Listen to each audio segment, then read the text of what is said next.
não foi uma transição de bastão, toma que você é meu sucessor. E ver como é que eu podia estar mais próximo do cliente em outros negócios. E aí que nasce a diversificação da empresa. A gente se torna a maior empresa de logística rodoviária do Brasil e com o maior portfólio de serviço. E quanto melhor for essa pessoa que está, você menos vai ter que voltar para ver como é que está acompanhando. Mais de 44 mil colaboradores diretos. E temos gente que faz a grande diferença. O Grupo Simpar é uma holding que controla uma série de empresas de diversos setores, desde mobilidade até saneamento e serviços financeiros. Mas a história dessa empresa começou muitos anos antes, quando um português, o seu Júlio Simões, veio para o Brasil em busca de trabalho e de uma vida diferente. Por aqui ele fundou as bases da JSL, que viria a se tornar o Grupo Simpar. Hoje, quem está à frente da companhia é o Fernando, o seu filho, que veio aqui para contar sobre como transformou a empresa e fez ela chegar a um faturamento de 22 bilhões de reais em 2022. Mas isso só depois da nossa vinheta. Enquanto você espera, aproveita para deixar o seu like e se inscrever no canal se você ainda não for inscrito.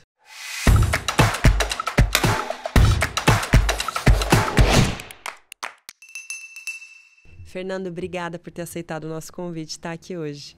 Obrigado, Maria. Eu que te agradeço. É um prazer estar aqui com vocês. Muito obrigado a você, Infomani, pelo convite. Muito bom estar aqui. Que bom. E eu queria começar um pouco, na verdade, pela história que antecede você, né? O Grupo Simpar, ele tem uma fundação que foi feita muito antes de você nascer até. Eu queria que você contasse um pouco dessa história, o que você ouviu dessa história, que começa com o seu pai vindo de Portugal para o Brasil, né? Vamos lá.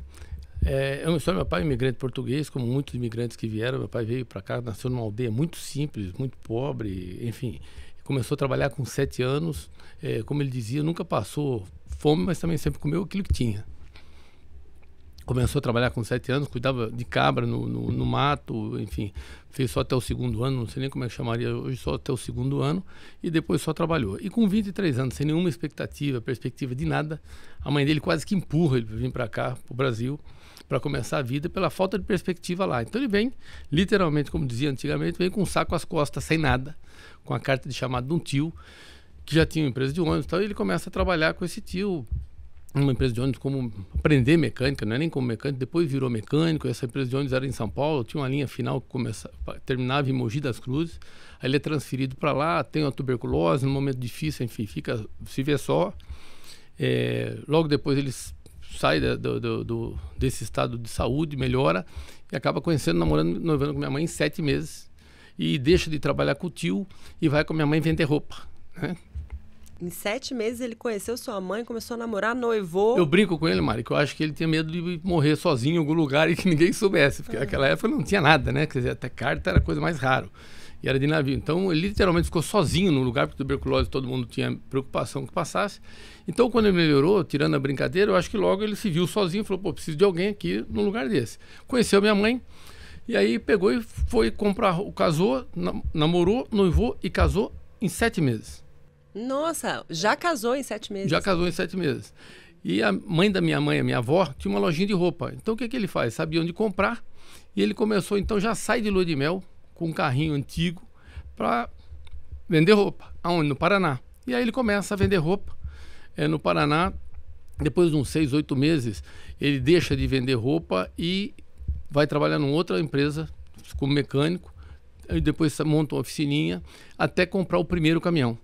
Mogi das Cruzes é o que chamam de cinturão verde de São Paulo, que levava muita verdura para o Rio. Então tinha frotas de caminhões. Isso estamos falando há 70 anos atrás. 68 anos atrás. Aí ele com um caminhãozinho, outro caminhão, tal, e ele mesmo era motorista, até ele ter uns 8, 10 caminhões. E quando ele tinha uns 8, 10 caminhões, ele tinha 4, 5 levando verdura ainda para o Rio, mas 4 ou 5 numa empresa que estava nascendo também perto de Mogi, que era a Suzano. E teve uma greve, ele foi o único que não participou da greve. E assim, qual era o motivo da greve? A Suzano pagava o próprio caminhoneiro direto, né? E passou a pagar ele uma vez quinzena. E pararam, ele foi o único que não parou, teve a oportunidade de ser chamado e convidaram ele a ser um transportador, montar uma empresa, e aí ele receberia mensalmente e pagaria o transportador diário. Aí nasce, há 66 anos atrás, a transportadora Júlio Simões. É onde onde tudo começa, e realmente há 66 anos atrás, eu tenho 55, ela vem bem antes de mim. E como que você entrou nessa história, né? Porque quando a empresa surgiu, você não era nascido ainda, então a sua existência inteira foi junto com essa empresa. Como que foi ter essa infância ali com seus pais, né? Com seus irmãos? Você tem muitos irmãos também, né? Nós, naquela época, éramos 5 irmãos. Depois a vida nos deu outros irmãos, mas nós, naquela época, éramos 5. Eu sou o mais novo. Eu tenho um irmão mais velho de 11 anos a mais. E no meio, tem 3 meninas. Então, nós somos em 5. Eu era o mais novo. Eu acho que como todo empreendedor que inicia, que trabalha, como todo lutador, né, ainda mais um imigrante, por toda a sua origem, da maneira como ele veio, eu acho que é o dia a dia da gente. Isso acaba desde o dia que a gente nasce, né? Você escuta no café da manhã, você sai para trabalhar, você sai para estudar, você está escutando. Você pega, no meu caso, que eu vou dizer que eu era o mais novo, era normal, dia de domingo, quer dizer, o que era? Se fosse almoçar fora ou almoçando em casa, era um negócio, todos os filhos dentro do carro ia passar na empresa para ver. Isso eu tinha 5, 6, 7, 8 anos de idade. E todo mundo dentro do carro para passar para ir na empresa, para ver onde é que estava o caminhão. Ou meu pai ia na casa do motorista para ver se ele já tinha saído para viagem, porque era final de semana, mas tinha que estar na porta do cliente na segunda cedo. Então a gente acaba sendo contaminado e vivendo com tudo isso, né? E aí acaba criando uma grande paixão pelo meu pai, de ver, quer dizer, toda a luta, todo o trabalho, toda a forma como aquilo foi construído. Então aí vem valores e cultura muito forte. Você aprende o que é o cliente, a importância do motorista, que no fundo era quem mais trabalhava com a gente naquela época. Hoje você tem diretores, gerentes, mas a importância do próximo que trabalha com você, que ninguém faz nada sozinho, e entendendo, né, empresarialmente, primeiro é Deus, né, sempre vem uma fé muito grande, isso é dentro da família, a família, e vem os clientes, né? Então empresarialmente a gente sempre diz assim, primeiro é Deus, segundo é o cliente. Isso eu aprendi desde aquela época. E você sempre pensou em trabalhar na empresa também, ou em algum momento você quis dar uma desviada, quis ir para outro lugar, para outra carreira? Mário, eu acho que uma grande desviada minha, eu nunca gostei de estudar, né? Então, uma maneira de não estudar tanto era um pouco. Então, com 7, 8, 10 anos, era normal, de vez em quando, 1 ou 2 vezes por semana, eu ia na empresa um pouquinho, ficava lá um pouco, 1 hora, 2 horas, só para ver. Era uma maneira, eu era apaixonado por meu pai. A minha mãe sempre mostrou muita força do trabalho, ela sempre foi muito importante nisso, mostrando os valores que tinha o trabalho, a seriedade, como é que funcionava, que você só construía as coisas com muito trabalho, etc. Com escola também, mas ela sempre focou muito nisso. Então eu tinha um orgulho muito grande de ver, de estar perto do meu pai e tal. Então isso começa desse jeito. Com 14 anos, como eu nunca gostei tanto de estudar, em 81, com 14 anos, eu passo aí mais na empresa, né? E aí passo aí meio período, a trabalhar meio período. Com 16 anos eu passo a trabalhar período integral, estudar à noite, mas no mesmo ano eu acabo deixando de estudar. E aí eu começo a me dedicar só na empresa, que era uma maneira de eu estar perto do meu pai, estar mais dentro daqueles negócios que a família tinha tanto orgulho. E aí, com isso, poder estudar menos, depois deixar de estudar. Acho que veio muito mais daí. Mas acho que você pode falar até que não gostava muito de estudar, mas acho que aprendeu muitas lições, né? Nesse trajeto todo, nesse trabalho. Quais lições que foram as mais importantes que você aprendeu nesse começo de carreira? Eu acho que a gente vive aprendendo sempre, né, Mário? Eu acho que eu brinco que para a gente emburrecer, você tem que ter a certeza que você parou de aprender. Então, acho que lição, estudar, ver exemplos dos outros, ver exemplos dentro de casa, eu acho que isso é uma rotina na vida de todos nós. Eu tenho muita felicidade e peço a Deus sempre ajude, eu estar sempre aberto a aprender e ter a certeza que a gente está todo dia aprendendo e que não sabe nada. Então, dentro disso, o que acontece? Eu acho que a determinação, a importância do trabalho na construção, a devoção pela nossa origem de servir, né? Eu acho que o estudo, a escola, a teoria, ela é fundamental. Eu gostaria muito de ter tido ela, mas acabei não tendo, então acabei me formando, eu brinco, empresarialmente e profissionalmente no grupo Simpar, né, que envolve todas as nossas empresas. Eu acho que vem muito daí. Aconteceu, né? Você entrou na empresa, então ali com 14 anos começou a trabalhar num período maior, foi assumindo posições ali, até que em 2000 você participou do processo de sucessão dentro da empresa, certo? Como é que foi esse momento de passada de bastão? Mário, meu pai, sem nenhuma formação, ele foi um craque, né? Então, quer dizer, quando você vê, quando eu paro hoje para ver para trás, quer dizer, pouco planejamento, etc., eu venho trabalhando desde os 14 anos, 16 período integral, a empresa vem se desenvolvendo, e eu fui passando pela manutenção, pelo almoxerifado, pela oficina, pela expedição, que é onde você aprende muito, que você recebe a demanda do cliente, contrata o motorista, terceiro, autônomo, você despacha o motorista, vê se entregou. Então, uma relação muito intensa com o negócio. E é por ali que meu pai entendia que todo mundo tinha que passar, que aprendia tudo. Mas com 21 anos, o irmão que era 11 anos a mais que eu, que sempre trabalhou e foi muito importante nesse período da empresa, em 88 ele resolve sair. E eu tinha 21 anos, né? E eu casei muito cedo, eu casei com 18 anos, fui pai com 18 para 19 anos. Então, quer dizer, isso tudo eu brinco, hoje olhando para trás, quer dizer, eu tinha uma paixão pelo meu pai, pelo negócio, não gostava de estudar, mas depois veio a necessidade, com 18 anos para 19. Meu pai sempre foi muito duro no bom sentido, então, embora eu sendo mais novo, talvez tive algumas benesses que meus irmãos não tiveram, mas ele sempre foi muito duro e contribuiu muito com a minha formação, essa forma dele. Então, aí veio a necessidade. E quando meu irmão deixa a companhia, com 21 anos, quer dizer, então aí foi quando meu pai virou e falou: filho, eu já passei por tudo, eu não vou mais para o comercial, não vou mais viajar. Isso nós estamos falando em 88. A companhia tinha 120 caminhões, tinha 280 colaboradores e 16 filiais, e era uma transportadora entre as 25 maiores transportadoras do Brasil. Era uma empresa muito grande já, né? É muito grande para aquela época com uma transportadora, mas uma transportadora. E aquilo, quer dizer, meu pai virou e falou: então você vai para a parte comercial, vamos ver o que acontece. Eu estou aqui o que precisar, e aqui eu fico com compras e o financeiro. Tá bom. Aquilo serviu como desafio, acho que foi um dos momentos, enfim, de mais reflexão, enfim, de mais emoção. E aí eu vou para a parte comercial e vou tentar. Quando eu me deparo que 75% da receita do nosso negócio era de 3 clientes, que na verdade era um só, que era a Siderbras, no ferro e aço. Então, aí, sem planejamento, vem o meu instinto, né? Quer dizer, tentar não ter uma dependência disso. Eu acho que é bom você depender de todos os clientes, mas não de um único cliente, muito menos de um único setor. Então, aí, sem planejamento, mas coisas eu começo a querer alugar automóvel, transporte de passageiro. Então, eu brinco que eu tinha que vender na rua, tinha que vender para meu pai, mas tinha que implantar, tinha que fazer, tinha que ter controle separado para ver que tinha certeza. Então, eu acho que a década de 90 foi uma década maravilhosa para a minha formação, para o meu desenvolvimento. E eu brinco que eu estava estudando e fazendo teste, eu não sabia que estavam me testando. E aí era meu pai e Deus, enfim, dando essa oportunidade. Isso aconteceu ao longo da década de 90. Muito forte dólar 1 por 1, as empresas se reinventando, querendo terceirizar. E nós, com a vocação e com o nosso início, com o nosso DNA de servir, Mário, acho que foi uma única empresa no Brasil de logística e transporte que se desenvolveu com foco no que o cliente precisava e não no que a gente queria oferecer. O que é isso? Nós não oferecíamos só transporte daquela época para frente. Nós oferecíamos movimentação interna, aluguel de carro, transporte de passageiro, e as empresas queriam se reinventar para ser competitiva, para exportação e etc. E aí é onde a gente se desenvolve de uma maneira muito forte, e foi ali que foi nascendo a sucessão. Então, a partir de 2000, quer dizer, eu fico mais à frente dos negócios, mas isso foi acontecendo, essa construção, já na década de 90, de uma forma muito natural. Isso foi construído, e acho que meu pai tinha essa percepção e foi fazendo dessa forma. Então não foi não foi uma transição de bastão, toma que você é meu sucessor. Eu acho que isso é muito bom para que não aconteça ruptura em qualquer estrutura empresarial. Uhum. E você falou, assim, relembrando um pouquinho, né? Você disse que chegou num momento ali e viu que 75% da receita da empresa vinha de um único setor, é isso? Um único setor que, na verdade, é quase que o único cliente, porque em 88, as 3 usinas, que era Cosipa, Uzi Minas e CSN, elas eram estatais da Siderbras, que era uma empresa do governo federal.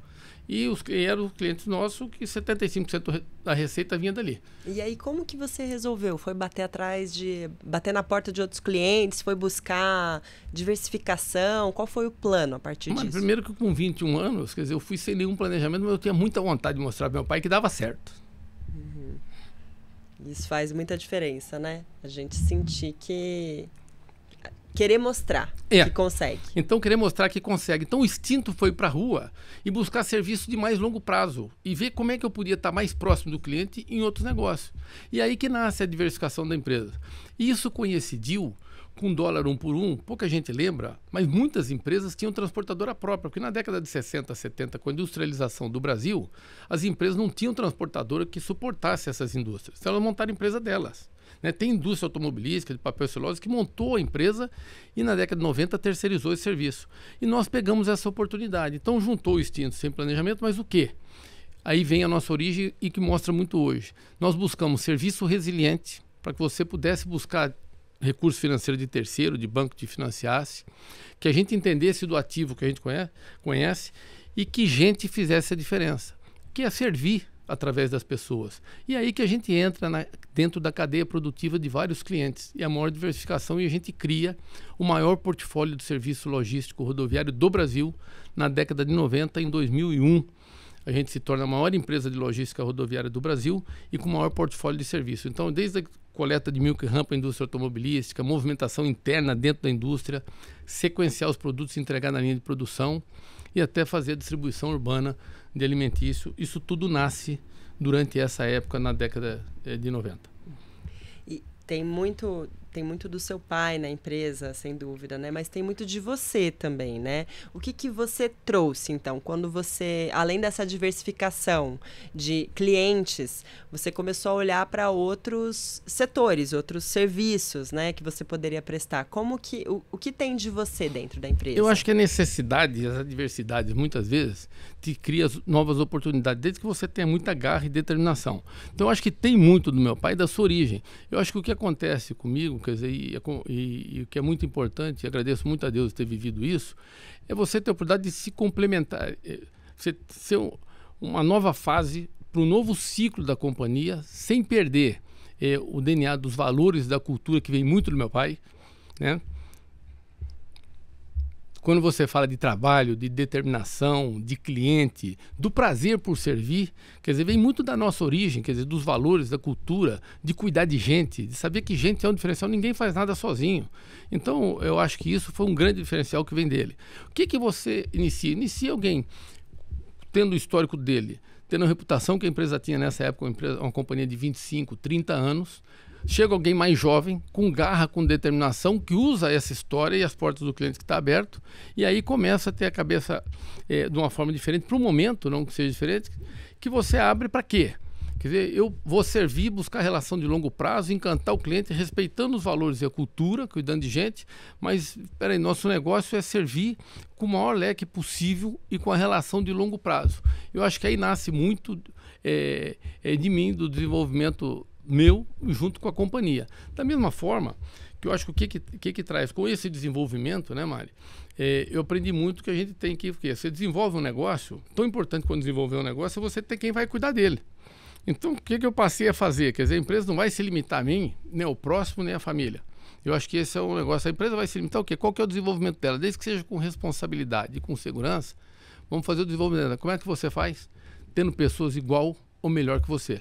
Que quando você cria um negócio, você deixa alguém tocando, você passa a fazer outro. E quanto melhor for essa pessoa que está, você menos vai ter que voltar para ver como é que está acompanhando.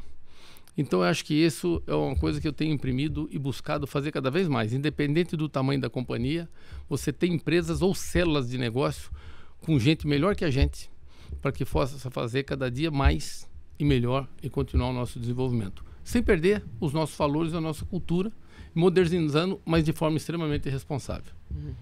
Agora, chegando um pouco mais nos dias de hoje, né?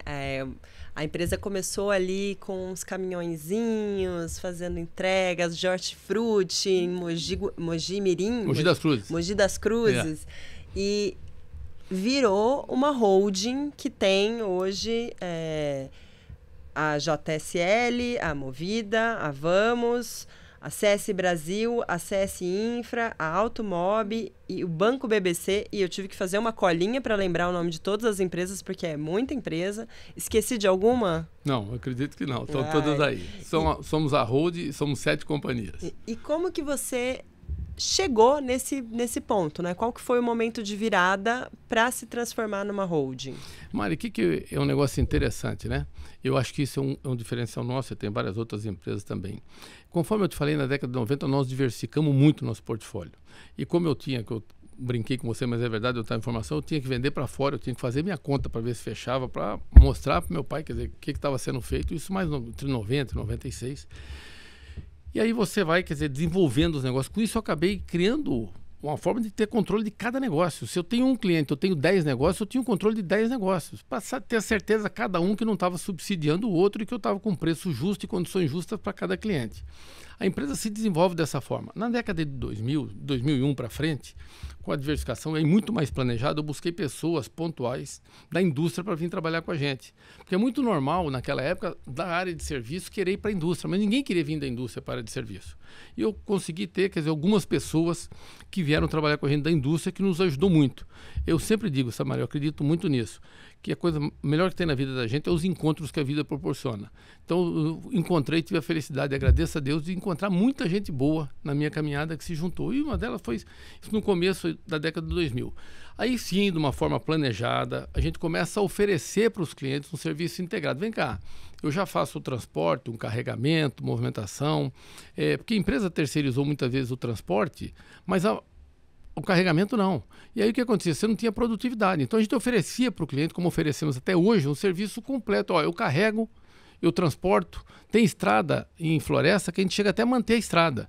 Com isso eu garanto a produtividade para mim e para o cliente. E cada vez mais eu fidelizo o cliente e ofereço para ele um custo melhor e mais produtividade. Isso aconteceu em 2000. No final de 2000, 2008, perto de 2010, aí a gente resolve realmente que a mesma preocupação que meu pai teve com a sucessão dele, eu comecei a ter preocupação com a continuidade da companhia. E nessa preocupação a gente começa a separar as empresas, unidades de negócio mais fortes, e a gente leva a empresa para abrir o capital. Embora uma origem familiar que a gente tem muito orgulho, nosso maior orgulho é ter transformado a empresa totalmente profissionalizada. Mas desde a origem do meu pai, já quando eu comecei com 16 anos, eu já vinha em São Paulo em alguns auditores que já auditavam a nossa empresa. Ele sempre foi muito certinho, a parte tributária, fiscal. Eu vejo que a mesma preocupação dele para a gente perpetuar a companhia foi quando a gente resolve abrir o capital. O mais importante que o dinheiro era trazer a governança e, mais uma vez, oferecer o selo do novo mercado para que os clientes ainda confiassem a gente em mais operações estruturadas.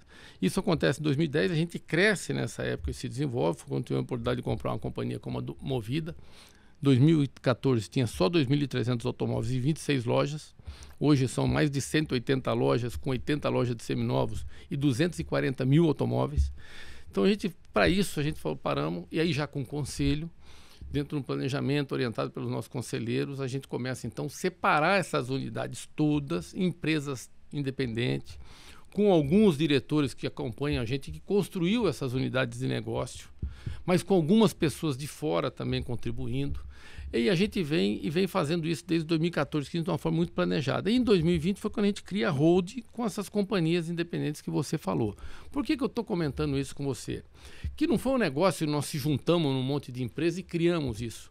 Isso foi colocado tijolo com tijolo, construído passo a passo, é isso que você tem hoje.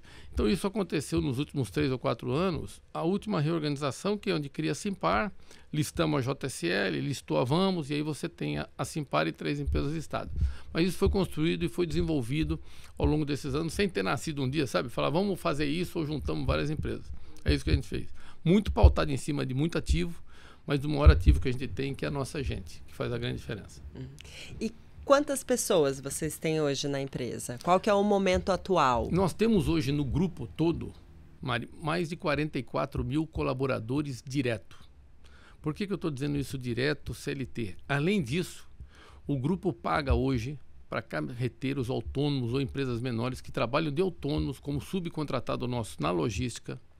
A gente paga mais de 2 bilhões de reais por ano para caminhoneiros e empresas menores que trabalham para a gente de subcontratado.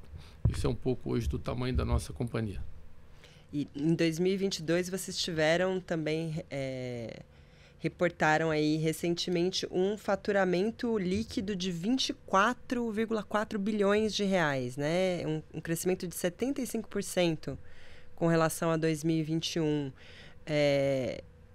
Vocês também conseguiram chegar a esse resultado fazendo uma boa gestão do custo de endividamento, né?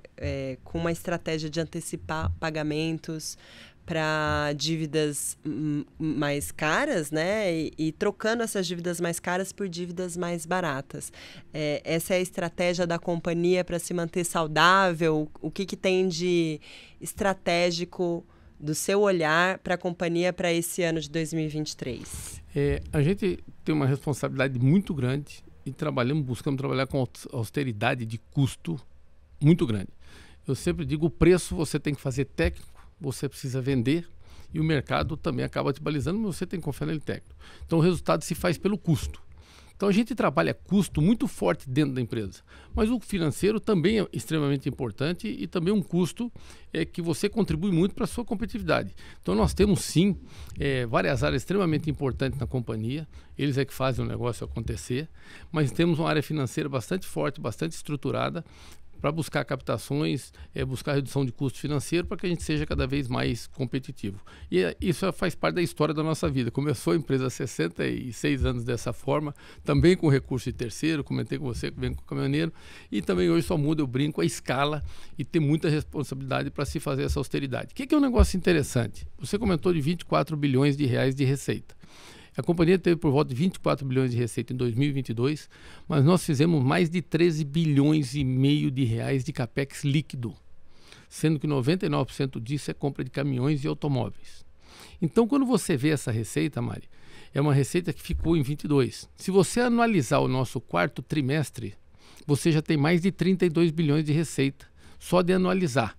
E ainda não entrou todo esse capex que eu te disse em operação.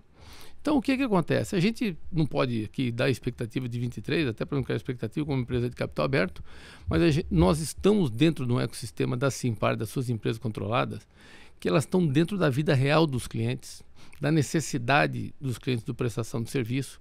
E nós temos o que é muito importante, nós estamos em vários setores, com vários tipos de serviço. Então, isso te dá a oportunidade e te assegura a resiliência da receita. E temos o que é muito importante, né, Mari? Temos gente que faz a grande diferença. Eu digo isso sempre porque eu acho que toda empresa, todo negócio, gente é fundamental. Na prestação de serviço, então, nem se fala, né? E estamos em segmento extremamente resiliente. Então, a gente é muito contente com tudo que a gente fez, mas a gente acredita que tem muito mais por fazer dentro de todas as empresas do que a gente já fez até hoje. E pegando esse gancho, inclusive, Fernando, nos últimos anos vocês também cresceram bastante comprando empresas, né? Foram mais de 20 aquisições, pelo que eu vi aqui nos últimos anos. Vocês esperam continuar nesse ritmo de compras também? Vocês estão olhando para outras empresas? Querem crescer dessa forma aí nos próximos anos? Embora pareça que é muita imprecisão, realmente, quando a gente fala em 20 empresas, Mari, a nossa empresa tem um histórico muito grande de crescimento orgânico, né? De transformação através do seu próprio crescimento orgânico.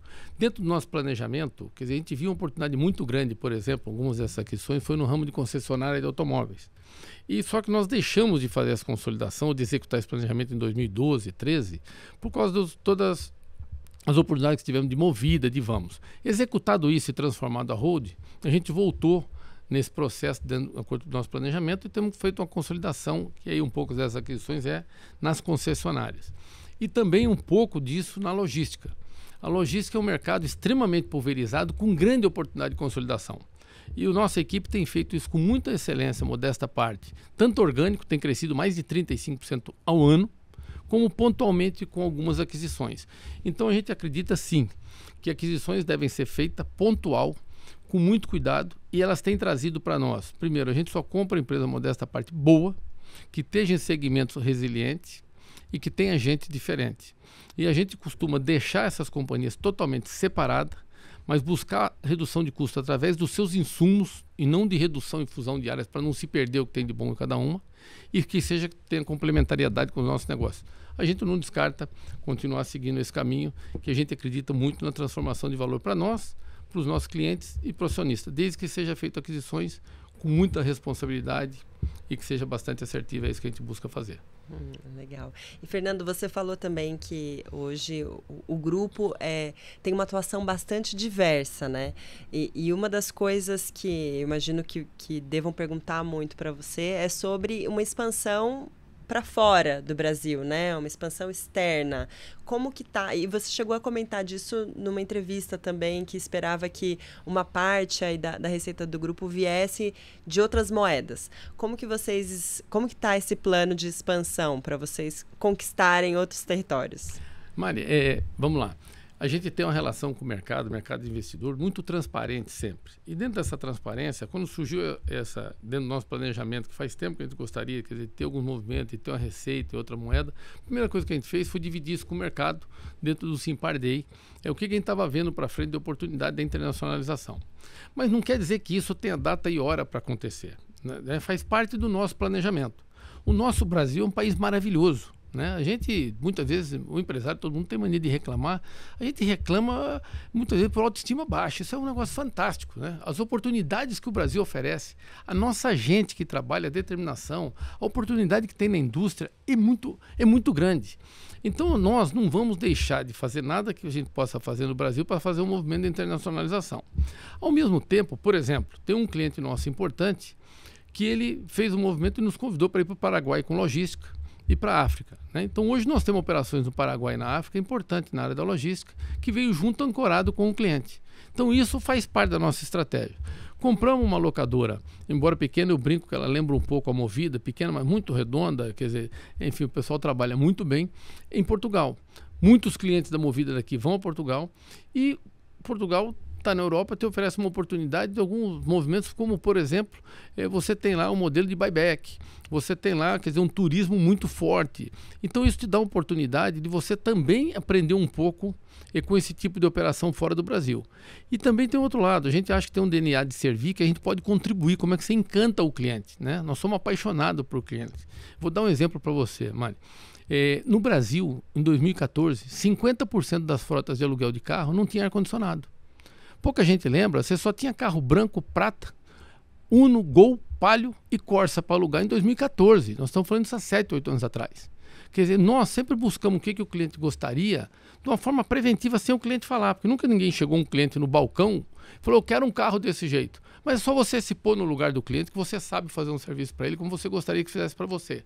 E isso a gente acredita que podemos fazer em Portugal e depois, quem sabe, algum movimento em outras partes da Europa, de uma forma estratégica que a gente contribua com o desenvolvimento dela e ela contribui com o ensinamento para que a gente possa usar aqui no Brasil. Então é isso que você pode ver daqui para frente, alguma coisa pontual, mas sem comprometer o nosso desenvolvimento no Brasil, de que oferece para a gente tanta oportunidade e tudo que a gente tem construído tem sido aqui.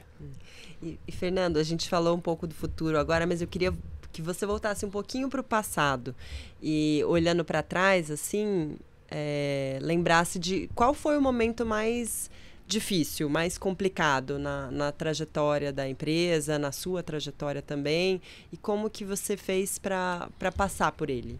Vamos lá. Eu brinco o seguinte, eu sempre prestei muita atenção no que acontece com os outros. Então, da empresa pode ter tido vários, conforme você disse, que eu não viveu. Imagina meu pai, quer dizer, meu pai, quando começou a vida, a dificuldade dele, quer dizer, quando ele tinha 4 caminhões, não tinha nenhum pago, ele sofreu um acidente de automóvel, que ele estava indo socorrer um, tinha 3 caminhões quebrados, quebrou o terceiro, ele estava na estrada, sofreu. Então, ele deve ter passado várias dificuldades, que eu sei e valorizo muito por ter ouvido ele contar. Mas eu, com 14 anos, em 81, quando eu fui trabalhar, eu lembro que a empresa estava passando uma crise muito grande. Ele tinha comprado uma empresa, e a empresa não era aquilo que quem tinha vendido tinha dito para ele. Então eu passei, eu brinco, mas eu estava sentado só como passageiro no avião, eu estava só vendo e eu só via a correria. Então, quer dizer, isso é um momento, quer dizer, que eu vi que foi diferente. E assim deve ter tido vários outros momentos. Para mim, eu acho que um grande desafio é quando com 21 anos, né, uma companhia, que era uma transportadora, é grande para a época, quando meu irmão, que tinha toda a experiência comercial, quando ele deixa a companhia, eu acho que esse foi um dos maiores desafios, quer dizer, enfim. Chegou em você, né, o negócio. Aí ia ter que resolver, ia ter que lidar e deu um jeito. Casado, né, filho novo, quer dizer, confesso para você que tinha todo tipo de emoção, na época da emoção até hoje, quando a gente... Mas é difícil mesmo, né, E é importante também a gente se emocionar, porque é a nossa história, né? Assim, não tem como não lembrar. Acho que foi um momento realmente para mim, quer dizer, quando você vê, foi a adversidade mais dura, porque você não tem idade, emoção para absorver e ter mais calma para olhar de fora, que hoje quando a gente vai ficando mais velho, você vai olhando mais de fora as coisas, você vai tendo mais equilíbrio, né? Então aquele negócio todo, querendo mostrar serviço, enfim. Então isso foi um momento para mim muito difícil. Mas um negócio, viu, Mari? Acho que foi um dos momentos na vida que eu mais aprendi.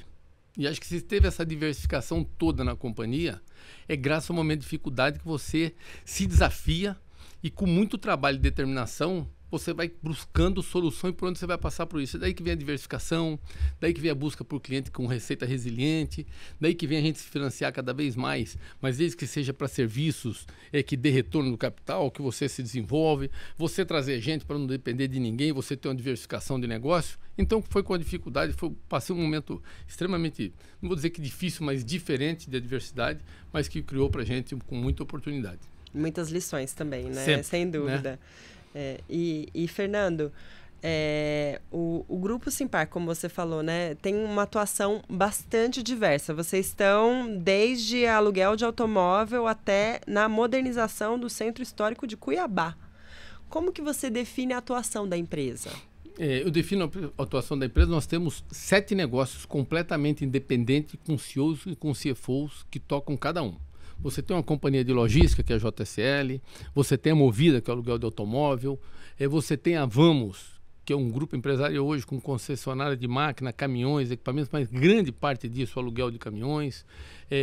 Você tem automóvel, que é as concessionárias de automóveis leves. E quando você olha a CS Infra, que nós falamos no começo, você tem a CS Infra, que é uma empresa que olha a concessão, busca a concessão de longo prazo. Como eu sempre disse, a gente busca negócio resiliente.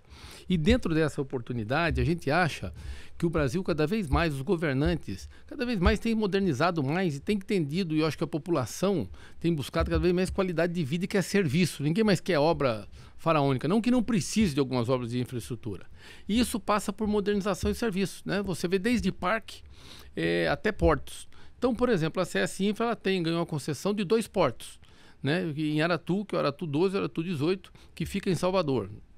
Você vê, dentro da CS Infra, tem a Ciclos, que é o maior centro de tratamento de resíduo. Então, da mesma maneira que você vê o grupo diversificado, a gente tem diversificado com empresas independentes, controlada pela CS Infra, mas é um outro negócio.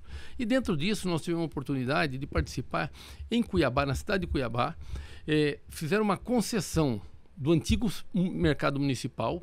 Quem ganhou, que fomos nós, tem que construir um mini shopping de 120 e poucas lojas, com um parque de estacionamento com mais de 2.200 vagas de estacionamento, e junto com isso vem a concessão da Zona Azul da cidade de Cuiabá.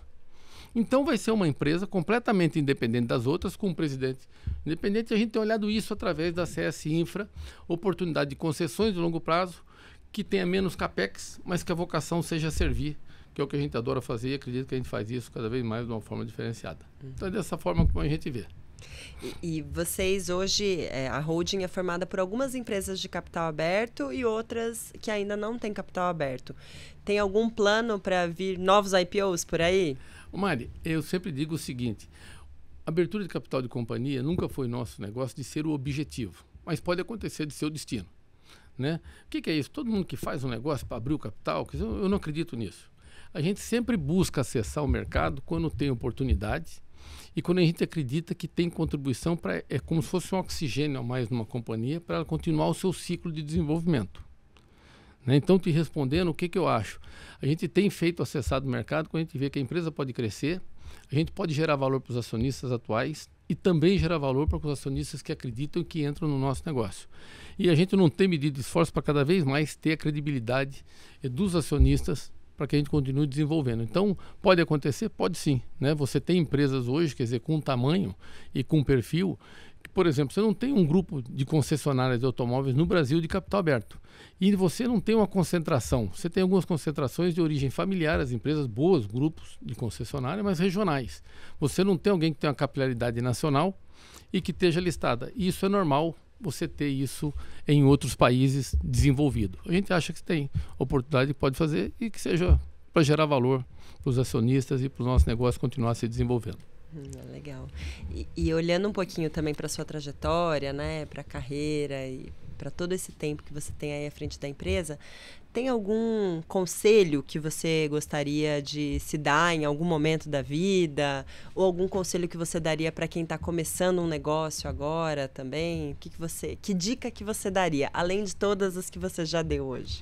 Mari, é muito difícil. O que eu acredito muito, né? Eu acho que hoje você constrói o amanhã depois da manhã. Você tem o passo a passo.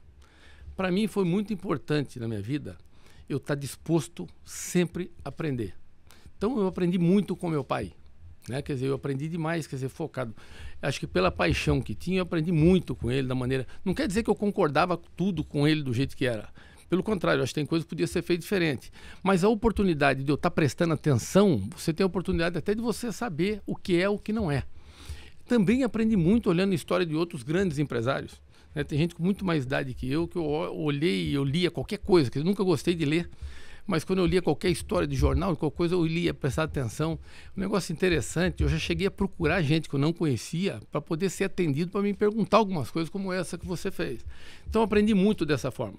Eu sugiro todo mundo, quer dizer, acho que hoje a questão de você estar sempre online, estar sempre coisa, eu acho que tem gente que está focando aqui sempre no amanhã, depois da manhã, como é que alguém fez e esquece de construir hoje.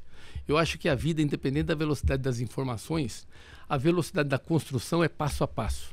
Não acredito nada sustentável que nasceu do dia para a noite. Então, o conselho que eu acho que para mim foi fundamental, quer dizer, quem quiser se desenvolver na sua profissão, e pode ser desde alguém que contribua com a limpeza de um banheiro, que é fundamental em qualquer empresa você ter uma higiene limpa, até um presidente de uma companhia, vai ter de 10 a 20 anos de muita dedicação, e acho que não tem que se doar. Eu acho que a gente tem quase que se entregar naquilo que a gente gosta para que a gente possa construir e fazer a forma diferente. Então, eu acho que a gente tem que ser menos ansioso para querer construir o nosso futuro hoje, e hoje a gente está construindo o nosso futuro. Eu acho que isso é uma grande diferença que as pessoas devem lembrar sempre. E eu brinco, nós temos 2 ouvidos e uma boca. Desde que a gente esteja disposto a estar no ambiente, estar ouvindo o que está acontecendo, a gente aprende muito. Até o que a gente quer para a gente e aquilo que a gente não quer para a gente. Uhum. E você falou que não gosta muito de ler, né? Mas tem algum livro ou algum filme também, alguma série que você esteja assistindo ou que você acha que seria legal de sugerir para quem acompanha a gente? Eu vou ser sincero para você, não tem nenhum livro, tem vindo e mexe, vamos ver um filme, total vejo um filme, mas eu logo já esqueci até o nome do filme, qual que é. Quer dizer, a gente tem tanta coisa no dia a dia para ler, para você ler, para o seu trabalho, para aquilo que você está ligado, que eu acabo não fazendo isso. É uma pena, mas não faço. Então, meus livros são os documentos que eu tenho para ler, aquilo que eu deixo muitas vezes para ler no espaço vago que eu tenho. Então, acho que você pode indicar a leitura do Infomoney, que é o nosso site, que é atualizado todos os dias com notícias de negócios, inclusive, e também fica a dica para você, tá? Para acompanhar a gente por lá. Isso eu também acompanho. Não tem livro que eu leio e não tem filme que eu vejo. Quer dizer, que eu sirva para dar dica de referência, eu não tenho, mas com certeza isso eu vejo. Então, tá bom, Fernando. Muito obrigada pela presença aqui hoje, viu? Obrigado você pelo convite, um prazer muito grande estar aqui com vocês, obrigado pela oportunidade. Eu aprendi muito vendo a história dos outros, continuo aprendendo muito até hoje, espero que seja útil e parabéns pelo seu trabalho, que acaba sendo sempre uma oportunidade para ser um aprendizado para todos nós. Muito obrigado. Muito obrigada.